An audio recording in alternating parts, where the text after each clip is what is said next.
Olá, amigo. Você sabia que existe um convite sobre a sua vida? Que convite seria este? De quem seria este convite? Será que esse convite seria para uma festa? Será que esse convite seria de um presidente? Será que esse convite seria de um amigo muito próximo de você? Será que esse convite seria um convite da sua mãe, do seu pai, para participar de uma festividade com eles? Não. Quem será que convite é esse? E quem fez esse convite? Eu vou responder agora que existe um convite sobre a tua vida. Esse convite se chama convite para a salvação. Quem fez esse convite foi o Rei dos Reis e Senhor dos Senhores, aquele que se chama Jesus Cristo de Nazaré. Jesus Cristo, o Rei dos Reis e Senhor dos Senhores, aquele que os planetas se curvam diante dele, aquele que as estrelas se curvam diante dele, aquele que o universo baixa sua cabeça para vê-lo passar, aquele que criou tudo, inclusive você, pelo poder da sua palavra. Este tem um convite sobre a tua vida, um convite de salvação. Segundo, esse convite é um convite muito especial para você. O homem pecou e pelo homem ter pecado, acarretou uma consequência chamada morte. E essa morte trouxe uma outra consequência pior ainda, chamado afastamento eterno de Deus. Só que o homem não subsistiria, o homem não resistiria, o homem se destruiria afastado de Deus eternamente, porque o homem precisa estar perto de Deus para viver. O homem precisa, para ele ter vida, ele precisa estar perto de Deus. Ele precisa estar junto de Deus. Mais ainda, eu diria, ele precisa ter uma comunhão com Deus. Aí você me pergunte, que convite é esse? Como é que se funcionam os procedimentos desse convite? Eu vou explicar agora. O homem pecou. E pelo homem ter pecado, pecado é aquilo que desobedece às leis de Deus. As leis de Deus, as ordens de Deus, os conselhos de Deus nos trazem vida. Agora, quando nós decidimos seguir o nosso próprio caminho e decidimos trilhar por ele, porque pelo caminho que nós achamos que é certo, nós pecamos. E o pecado só traz uma coisinha para o homem, para mim e para você. Uma coisinha chamada morte. Morte e afastamento eterno de Deus. E o homem pecou. E pelo homem ter pecado, naquele momento se trouxe uma condenação sobre o homem. Agora vem a pergunta: quem poderá salvar o homem? Como que o homem poderá escapar dessa condenação? Como que o homem poderá escapar desse destino trágico? Como? Me responda isso. Não tinha possibilidade do homem se salvar. Não tinha possibilidade. A justiça de Deus ia ter que se consumar. O homem pecou por escolha própria. O homem decidiu seguir seus caminhos, seu caminho por escolha própria.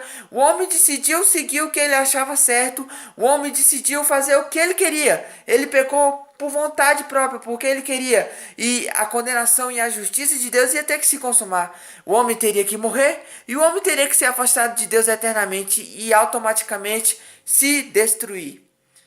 Mas nós sabemos que Deus é bom e a sua misericórdia dura para sempre. Joel nos diz mais que ele é bom e tardio em se irar. O Salmo 136 nos diz que ele é bom e a sua misericórdia dura para sempre. Deus é bom. E mais ainda, Deus amava a mim e a você de uma forma inexplicável. O amor de Deus é uma coisa incomparável que ninguém dá para definir em palavras. E esse amor, Deus queria resplandecer mesmo a nós, homens pecadores. A palavra de Deus nos diz que mesmo que nós permanecemos infiéis para com Ele, Ele permanece fiel. Porque Ele não pode negar a si mesmo. Deus é bom e Ele nos ama. Como que um homem poderia se salvar? Como que um homem poderia escapar desse fim trágico? Deus, no infinito da sua compaixão, projeta a salvação do homem. Como que seria a projeção dessa salvação? Deus teria que vir a essa terra, Ele santo, e Ele teria que se fazer homem como eu e você. Teria que se encarnar como eu e você. E teria que vir a essa terra como um homem. E vir passar pelas coisas que eu e você passa. E principalmente ele teria que caminhar para a cruz. Caminhando para a cruz, ele teria que se humilhar, ele teria que ser escarnecido, ele teria que derramar o seu sangue até a última gota e principalmente Ele, o Deus Santo, Todo-Poderoso, teria de se fazer pecado no nosso legado. Ele, o Deus Santo, maravilhoso, perfeito, teria que assumir a nossa culpa no nosso lugar. E assumindo a nossa culpa no meu e no seu lugar, ele pagaria pelos nossos pecados, sendo ele santo. Pagaria no nosso lugar. Ele nos substituiria no castigo de Deus. E foi isso que ele fez. Jesus Cristo, no infinito da sua misericórdia, do amor por mim e por você, ele foi para a cruz para nos substituir no castigo. Ele pagou pelos nossos pecados. Até ele derramou o seu sangue até a última gota. Para quê? Para que os meus e seus pecados pudessem ser perdoados. Porque ele pagaria no nosso lugar. E aí nós teríamos a chance de se aproximar de Deus de novo através de Jesus. E Jesus Cristo foi para aquela cruz, recebeu prego nas suas mãos de 12 centímetros, prego nos seus pés de 12 centímetros, uma coroa de espinhos, a qual cada espinho tinha a largura de um dedo indicador. Foi furado com uma lança, foi chicoteado, foi escarnecido, sofreu as piores dores que um ser humano pode sofrer naquela cruz. Mas ele foi. Ele não se importou com o que ele teria de sofrer. Ele foi sofrer no meu e no seu lugar. E nos diz a palavra de Deus que ele sofreu arduosamente. Nos diz a palavra de Deus que ele foi moído pelas nossas iniquidades e foi moído pelas nossas transgressões. Diz que o castigo que nos traz a paz estava sobre ele. Ele assumiu o nosso castigo e pelo seu castigo nós teríamos paz. Jesus Cristo morreu por mim e por você. Diz a palavra de Deus que ele expirou fundo e morreu. E quando ele morreu, ele estava morrendo com os nossos pecados. Nos diz a palavra de Deus mais ainda que ele foi levado para um túmulo. E nesse túmulo ele ficou a parte da sexta e o sábado inteirinho morto. Mas nós sabemos que naquele momento Jesus Cristo estava tendo um embate com a morte. Porque qual foi a consequência do pecado no princípio? Foi a morte. O homem passou a morrer porque ele pecou, porque o salário do pecado é a morte. Jesus Cristo tinha pagado pelos nossos pecados e agora ele venceria a morte para tragar ela de uma vez por todas e nos salvar e nos dar o direito de vida eterna. Acontece que a palavra nos diz que ao domingo Jesus Cristo ressuscitou dos mortos. Ele venceu a morte. Ele venceu o pecado na cruz, ele venceu o inimigo de nossas almas na cruz e ele tragou a morte com a sua ressurreição ao terceiro dia de sua morte na cruz do Calvário. Hoje você pode ser salvo, meu amigo. Hoje você pode obter a salvação. Hoje você pode ter o direito de vida eterna.